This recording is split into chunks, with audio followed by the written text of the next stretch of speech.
ഞാൻ ചെയ്യുന്ന തിന്മ, ആ തിന്മയ്ക്കെതിരായി ആര് പ്രസംഗിച്ചാലും ഞാൻ അവരുടെ പ്രസംഗത്തെ ഗണ്ണിക്കും.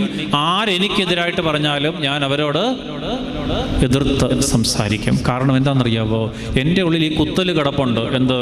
ഞാനും ഈ വഴിയിലൂടെ യാത്ര ചെയ്യുന്നവനാണ്. മദ്യപിക്കുന്നവരെ നിങ്ങൾ നോക്കിയാൽ മതി. ഒരു മദ്യപാനി ഇപ്പോൾ ഇവിടെ വന്നു, നമ്മൾ അദ്ദേഹത്തെ വഴക്ക് പറയുക അല്ലെങ്കിൽ അടിക്കാൻ ചെല്ലുവാണെങ്കിൽ ഈ മദ്യപിക്കുന്ന സ്വഭാവമുള്ള ആൾ പറയും, ഇന്നത്തെ കാലത്ത് ആരാണ് മദ്യപിക്കാത്തത്?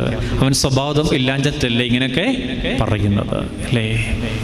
വളരെ പെട്ടെന്ന് നമ്മൾ അവനുമായി താദാത്മ്യം പ്രാപിക്കും. എന്ന് പറഞ്ഞതുപോലെ ഇസ്രായേൽ ജനതയുടെ സമീപത്തേക്ക് വന്ന ഒരു പ്രവാചകൻ പോലും സമാധാനത്തോടെ തിരിച്ച് പോയിട്ടില്ല. ദൈവം അയച്ച ഒരുവനെ അവർ കല്ലെറിഞ്ഞു, ഒരുവനെ തല്ലി. ഇനിയും ദൈവം പറയുകയാണ്, ഞാൻ എൻ്റെ സ്വന്തം പുത്രനെ അവരുടെ അടുക്കലേക്ക് അയക്കും. ആരാണ്